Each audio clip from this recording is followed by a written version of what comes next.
Hello class. आज हमारा computer का दूसरा क्लास है। ठीक है। और इसके जो टॉपिक है ना, उसके बारे में मैंने आपको पहले इन्फॉर्म कर दिया था और उसी के अकॉर्डिंग हम आगे बढ़ेंगे। तो इसमें देखिए, सबसे पहला है आपका भंडारण यूनिट या भंडारण मेमोरी। ठीक है। भंडारण यूनिट या भंडारण मेमोरी। देखिए ये होता क्या है।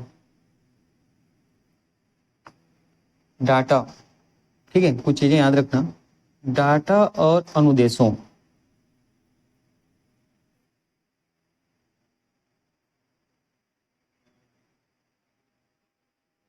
डाटा और अनुदेशों को प्रोसेस करने के पहले, ठीक, और प्रोसेस करने के बाद जो अंतिम या अंतरिम परिणाम जो आपको प्राप्त होते हैं और जिसे मेमोरी में स्टोर किया जाता है, ठीक, और जो अंतरिम या अंतिम परिणाम है जिस मेमोरी में स्टोर होता है उसे ही भंडारण मेमोरी या भंडारण यूनिट कहा जाता है।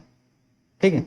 मैं इसको एक बार फिर से रिपीट करता हूँ कि डाटा और अनुदेशों को प्रोसेस करने के पहले, ठीक है, प्रोसेस करने के पहले और प्रोसेस करने के बाद जो अंतिम और अंतरिम परिणाम जो प्राप्त होते हैं और जिसे मेमोरी में स्टोर किया जाता है और जिस मेमोरी में यह स्टोर होता है ना, डाटा और अनुदेश प्रोसेस करने के पहले और प्रोसेस के बाद उसे ही हम भंडारण यूनिट या भंडारण मेमोरी कहते हैं।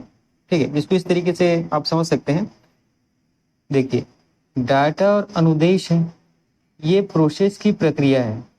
ठीक है, मान लो ये प्रोसेस की प्रक्रिया है, तो इसके पहले ये जो डाटा और अनुदेश है और साथ ही प्रोसेस के बाद जो अंतिम या,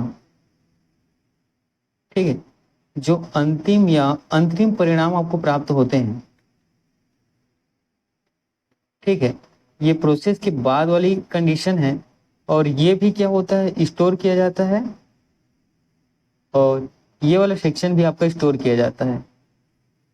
और जिस मेमोरी में ये दोनों स्टोर होते हैं, ठीक है, जिस मेमोरी में ये दोनों स्टोर होते हैं इसको भंडारण मेमोरी, ठीक है, इसको भंडारण मेमोरी या भंडारण यूनिट कहा जाता है।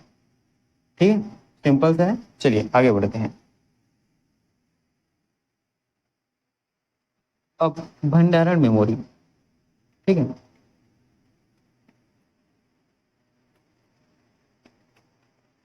तो भंडारण मेमोरी दो प्रकार के होते हैं, याद रखिएगा। कितने? तो दो, है ना। भंडारण मेमोरी कितने प्रकार के होते हैं? दो। दो प्रकार के, दो प्रकार में इसको बांटा गया है। ठीक, भंडारण मेमोरी को दो प्रकार में बांटा गया है। ठीक है, एक होता है आपका पहला प्राथमिक, और प्राथमिक मेमोरी को ही आपको याद रखेंगे मुख्य मेमोरी कहा जाता है। ठीक है, प्राथमिक मेमोरी, और प्राथमिक मेमोरी को ही क्या तो मुख्य मेमोरी कहा जाता है। ठीक है, और एक दूसरा होता है आपका द्वितीयक मेमोरी, जिसको सहायक मेमोरी भी कहा जाता है।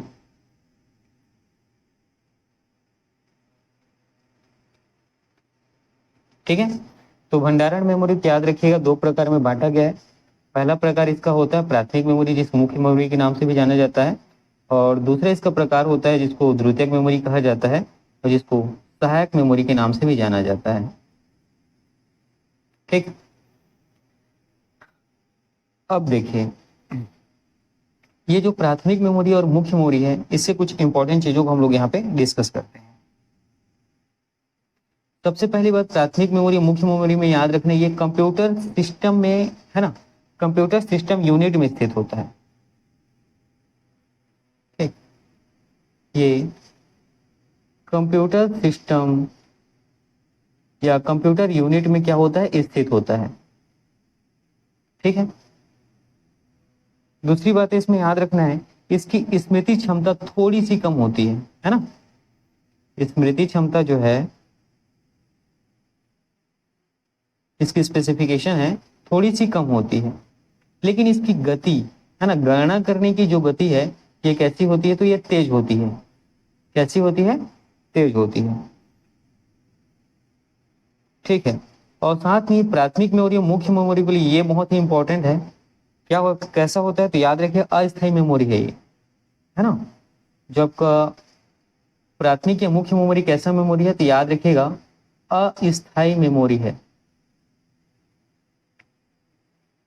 ठीक है।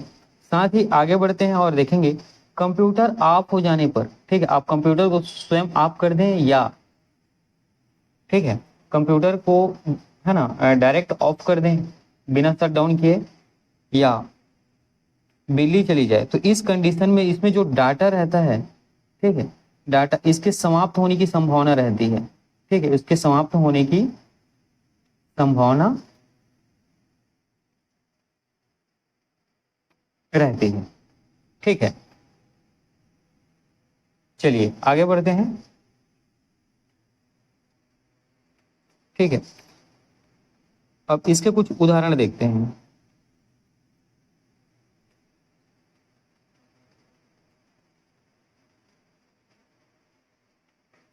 ठीक है, तो प्राथमिक और जो मुख्य मेमोरी है ना, प्राथमिक मेमोरी को मुख्य मेमोरी कहा जाता है। इसके उदाहरण देखिए।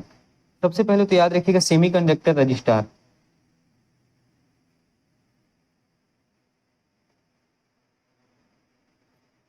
एक मिनट।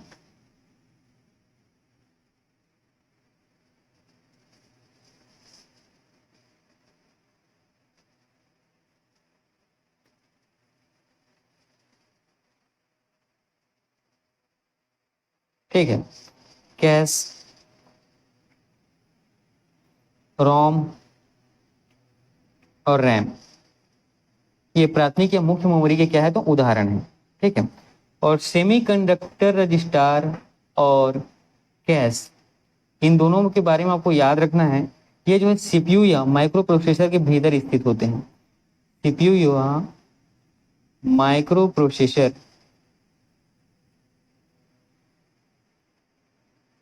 के भीतर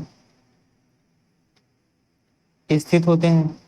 ठीक है, और रोम और रैम के बारे में याद रखना, ये मदरबोर्ड में होते हैं। ठीक है, ये किस में स्थित होते हैं, तो मदरबोर्ड में स्थित होते हैं। ठीक है, कैश मेमोरी के बारे में एक चीज और आपको याद रखनी है कि सीपीयू से सीधे संपर्क में होता है ना, सीपीयू से सीधे संपर्क में होता है।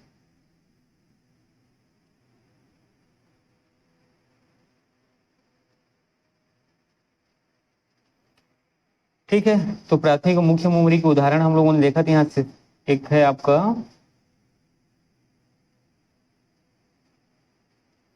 सेमीकंडक्टर रजिस्टर, ठीक है, और कैश, और साथ ही रोम और रैम। ठीक, सेमीकंडक्टर रजिस्टर ये सीपीयू और माइक्रो प्रोसेसर के भीतर स्थित होता है। राम और रोम के बारे में याद रखना है, मदरबोर्ड में स्थित होता है। और कैश जो है सीपीयू से सीधे संपर्क में होता है। चलिए, ये हो गया आपका प्राथमिक या मुख्य मेमोरी के बारे में। अब अगला है, दूसरा आपको देखने को मिलेगा, ये होता है आपका द्वितीयक या सहायक मेमोरी। ठीक है, द्वितीयक या सहायक मेमोरी। चलिए, इसके बारे में आपको याद रखना है कि डाटा, सॉफ्टवेयर तथा अंतिम परिणामों को स्थायी रूप में संग्रहित करता है। ठीक है, द्वितीयक मेमोरी के बारे में क्या याद रखना है, सबसे पहले ये डाटा, है ना, सॉफ्टवेयर और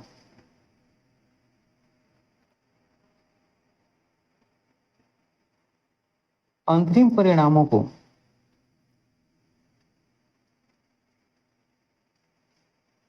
स्थायी रूप से संग्रहित करता है। ठीक है, अंतिम परिणामों को स्थायी रूप से क्या करता है, संग्रहित करता है। ठीक है, दूसरा इसमें याद रखना कि कम खर्च में विशाल स्टोर, है ना, विशाल डाटा स्टोर की क्षमता रखता है। कम खर्च में विशाल डाटा स्टोर की क्षमता रखता है।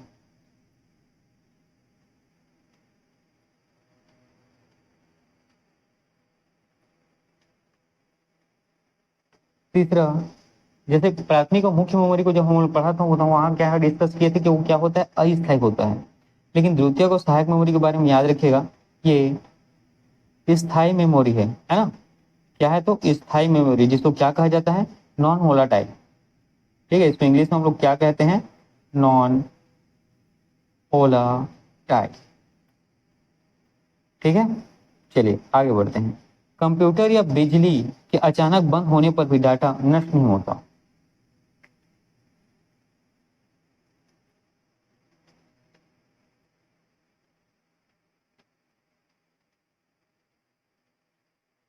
ठीक है, कंप्यूटर बिजली के अचानक बंद होने पर भी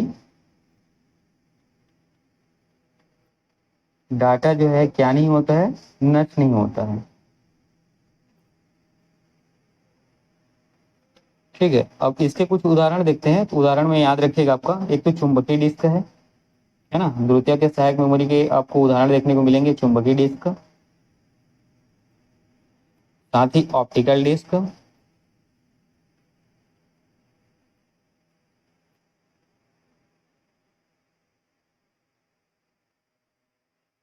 और हार्ड डिस्क।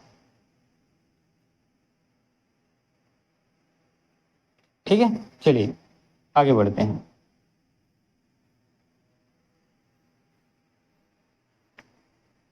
देखिएगा, रजिस्टर के बारे में अब हम लोग डिस्कशन करेंगे, है ना। क्या होता है ये, सबसे पहले तो याद रखना है कि सीपीयू या माइक्रो प्रोसेसर के भीतर स्थिर होता है।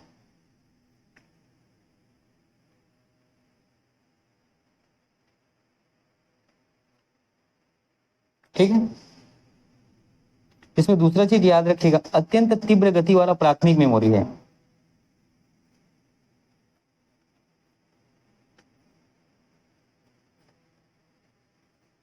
ठीक है, अत्यंत तीव्र गति वाला रजिस्टर जो है प्राथमिक मेमोरी है।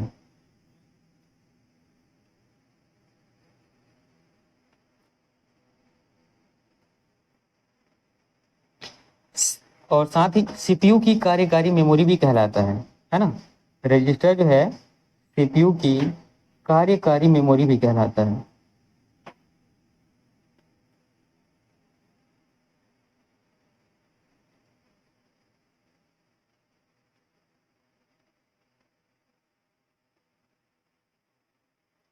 और जो रजिस्टर है इसकी जो एक्सेस टाइम है ना, इसकी काम करने की जो गति है, ये जो एक्सेस जो टाइम है, ये याद रखिएगा 1 से 2 नैनो सेकेंड होता है। 1 से 2 नैनो सेकेंड होता है। ठीक है, ये आपका है रजिस्टर के बारे में। चलिए आगे बढ़ते हैं। अब हम लोग देखते हैं कैश मेमोरी के बारे में, है ना। तो कैश मेमोरी के बारे में याद रखिएगा, ये भी सीपीयू के भीतर ही स्थित होता है ना। कहाँ होता है तो याद रखिएगा सीपीयू के भीतर ही स्थित होता है। दूसरा इसमें याद रखना है, डाटा ट्रांसफर करने की जो इसकी गति वो तीव्र होती है। ठीक है, डाटा ट्रांसफर मतलब स्थानांतरण की गति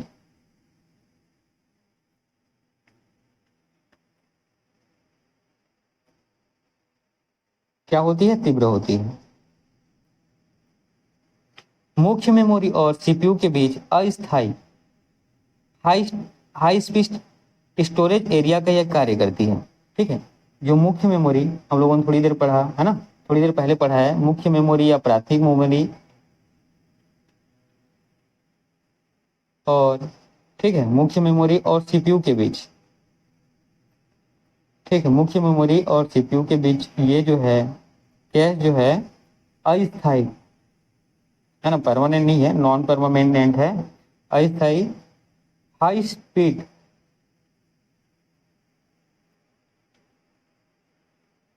स्टोरेज एरिया का कार्य करती है। ठीक है, चलिए आगे बढ़ते हैं। और इसके बाद आपको याद रखना है कि गैस की जो गति है तीव्र होती है। ठीक है, गैस की जो गति है ये कैसी होती है, तो तीव्र होती है। साथ ही गैस का जो एक्सेस टाइम है ना, गैस मेमोरी का जो एक्सेस टाइम है ये 2 से 10 नैनो सेकेंड होता है। कितना, तो याद रखिएगा 2 से 10 नैनो सेकेंड होता है।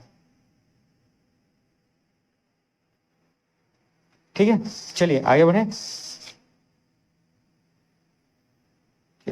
अब इसके बाद देखिएगा आप रैम,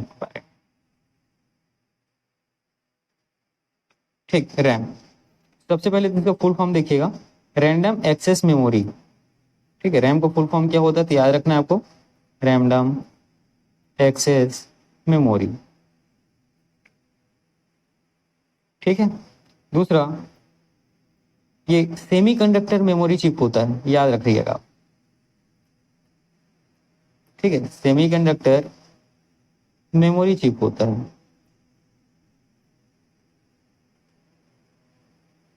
ठीक है, तीसरी बात इसमें याद रखना है, ये कहाँ स्थित होता है तो याद रखिएगा, रैम जो है मदरबोर्ड में स्थित होता है।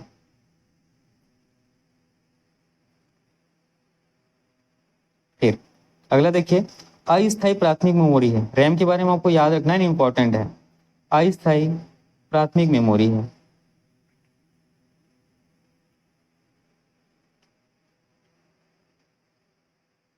और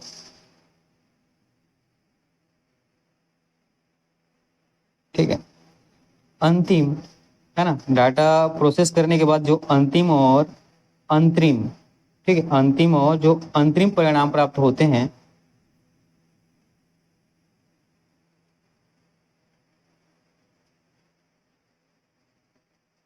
ठीक है, अंतिम और जो अंतिम परिणाम प्राप्त होते हैं उसको अस्थायी तौर पर, ठीक है, अस्थायी तौर पर रैम में ही स्टोर किया जाता है। कहाँ तो रैम में ही स्टोर किया जाता है।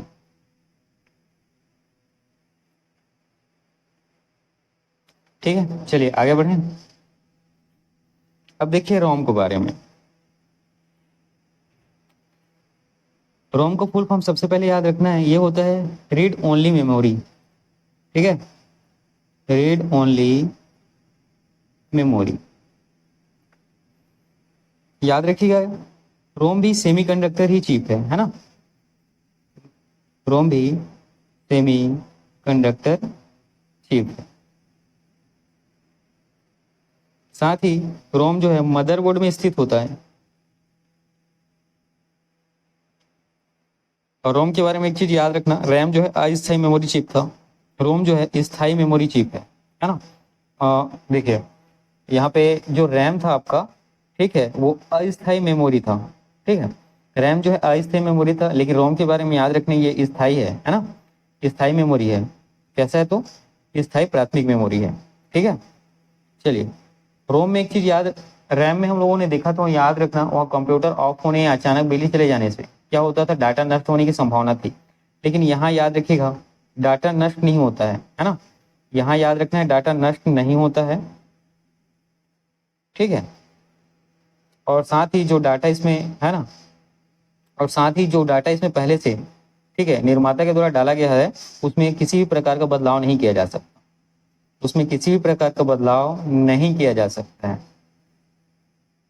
ठीक, चलिए आगे बढ़ते हैं। अब इसके बाद जो आपका अगला है, याद रखिएगा सीमॉस चिप।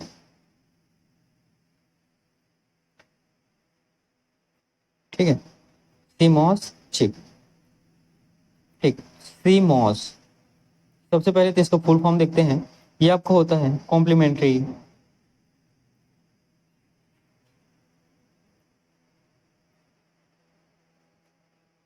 मेटल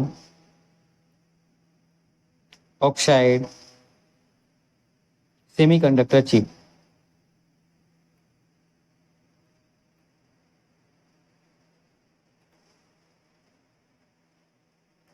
देखिए सीमॉस को फुल फॉर्म क्या होता है तो यहाँ पर देखिएगा complementary metal oxide semiconductor chip. ठीक है, हाँ।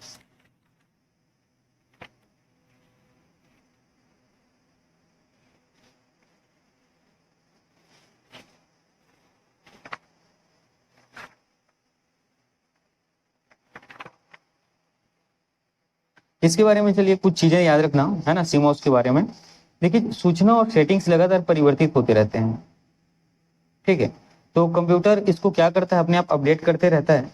इस चीज को आप उदाहरण से समझना, जैसे कि जो पर्सनल कंप्यूटर होता है जिसका आप इस्तेमाल करते हैं, जैसे लैपटॉप हो गया, ठीक है, और तो आप इसका क्या करते हैं, इस्तेमाल करते हैं, लेकिन कभी ऐसा कंडीशन होता है कि आप 1-2 महीने उसका इस्तेमाल नहीं करते हैं, तो उस कंडीशन में 1-2 महीने बाद भी जब आप पर्सनल कंप्यूटर को चालू करते हैं तो क्या करता रहता है, सही समय और दिन का, है ना, बताते रहता है वो सब, है ना। मान लीजिए ऐसा है कि 2 महीने पहले आपने कंप्यूटर को लास्ट टाइम इस्तेमाल किया था, आज कंप्यूटर को आप फिर ऑन करते हैं, तब भी वो सही समय और सही टाइम को क्या है, बताते रहता है ना। सही समय, सही टाइम, सही डेट को बताते रहता है। तो ये जो चीजें हैं, सही समय और सही डेट को जो बताता है, इसकी सूचना कहाँ स्टोर रहती है, तो याद रखिएगा सीमॉस में। कहाँ इसकी सूचना कहाँ रहती है, तो याद रखिएगा सीमॉस में। ठीक है, तो सबसे पहले तो इसमें देखिएगा, है ना, सीमॉस चिप में कि कंप्यूटर मान लो आप लोगों ने 1 महीने पहले इस्तेमाल किया है, 1 महीने तक वो बंद था, आज फिर आपने उसको चालू किया। देन उसके बाद जो उसमें सीमॉस में कुछ चीजें डाटा स्टोर की जाती है, वो फोन है। तो इसमें घड़ी का जो समय है और साथ ही जो दिनांक है, जो तारीख है, इसकी सूचना कहाँ स्टोर की जाती है, तो याद रखिएगा सीमॉस चिप में ही। ठीक है, इसकी सूचना कहाँ स्टोर की जाती है, तो याद रखिएगा सीमॉस चिप में ही। दूसरी बातें याद रखनी है सीमॉस चिप के बारे में कि ये भी सेमीकंडक्टर चिप मेमोरी है ना। कैसा है, तो सेमी कंडक्टर मेमोरी है। और ये स्थित कहाँ होता है, तो याद रखिएगा ये मदरबोर्ड में स्थित होता है ना। कहाँ स्थित होता है, तो याद रखिएगा मदरबोर्ड में स्थित होता है। ये बटन के आकार का होता है ना, बटन के आकार का होता है। साथ ही इसमें बैटरी लगा होता है। ठीक है, बैटरी लगा होता है। और बैटरी लगे होने के ही कारण ये है ना, मान लो 1 महीने पहले आपने अपना पर्सनल कंप्यूटर को लास्ट टाइम यूज किया था, 1 महीने बाद आप उससे करते हैं, तो सही टाइम और सही डेट बताने का मेन कारण क्या है कि उसमें बैटरी लगा होता था। वो उसको क्या करता था, एनर्जी देते रहता था। और वो क्या होता था, सीमॉस में जिसमें घड़ी का समय और जो डेट है, ठीक है, उसका वर्क वो कंटिन्यू 1 महीने तक करता रहता था। ठीक है, तो इसीलिए जो बैटरी लगे होने के कारण ही ये क्या करता है, कंप्यूटर बंद कर देने के बाद भी ये काम करते रहता। ठीक है, ये चीजें हो गई सीमॉस चिप के बारे में। ठीक, तो ये सारी चीजें, है ना, हमारे एक टॉपिक है, ये था कौन सा, भंडारण यूनिट और आपका स्टोरेज यूनिट के बारे में। ठीक, भंडारण यूनिट और भंडारण मेमोरी के हैं। चलो आगे बढ़ते हैं।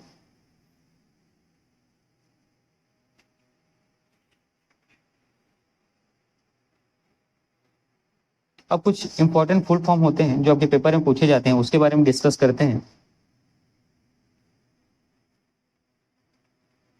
ठीक है, तो एक है FLOP, फ्लॉप। ठीक, एक कौन सा, तो FLOP, फ्लॉप। फ्लॉप के बारे में याद रखना है, इसका फुल फॉर्म होता है फ्लोटिंग पॉइंट ऑपरेशन। क्या होता है, तो floating point operation.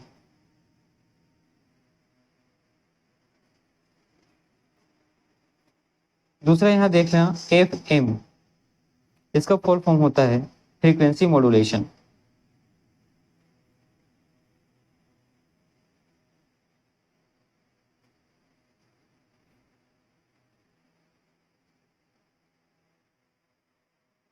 Frequency modulation.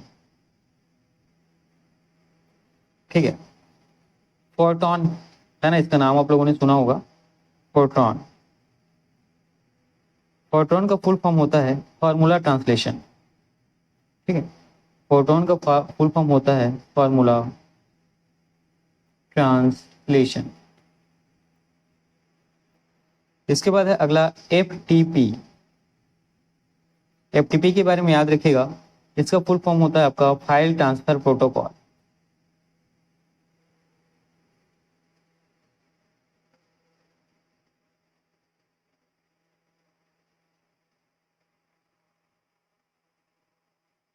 B, ये बड़ा सी या छोटा सी, याद रखिएगा, इसका आप इस्तेमाल ईमेल में करते हैं, है ना। और इसका फुल फॉर्म होता है ब्लाइंड कार्बन कॉपी।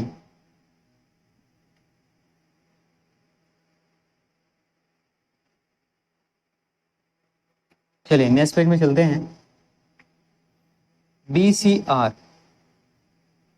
ठीक है, BCR के बारे में याद रखिए, इसका फुल फॉर्म होता है bar code reader. Bar code reader. ठीक, अगला देखिए BPI। इसका फुल फॉर्म होता है बाइट्स पर इंच।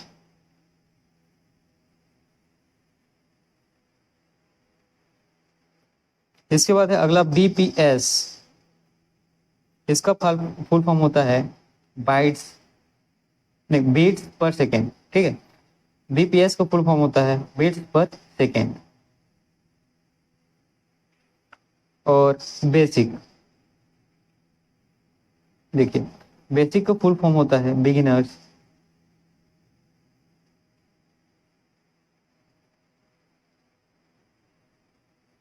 ऑल पर्पस सिंबॉलिक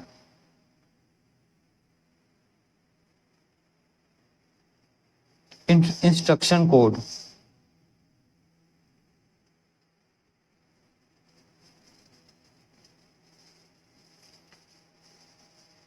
ठीक है, देखिए आज की क्लास में है ना, जैसे मैंने आपको बताया कि हमारा जितनी भी क्लासेस आएंगी सब मैक्सिमम 30 मिनट की रहेंगी, है ना। 30 मिनट से ज़्यादा बड़ा क्लास मैं नहीं लूँगा।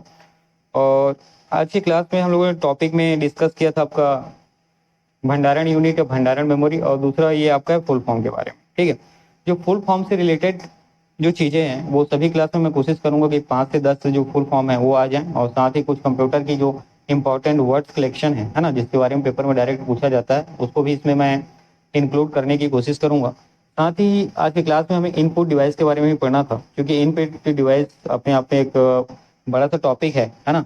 तो उसके बारे में मैं इसका दूसरा वीडियो भी ले आऊँगा। ठीक है, तो चलिए मैं आज की क्लास को यहीं तक रखता हूँ। इन सब चीज़ों को, जितनी चीज़ों को मैंने पढ़ाया उसको अब क्या करेंगे, नोट डाउन करेंगे। मैं चाहूँ तो इसका तो पीडीएफ भी आपको दे सकता हूँ, लेकिन आप पढ़ें है ना, खुद से नोट्स बनाएं। चलिए ठीक है।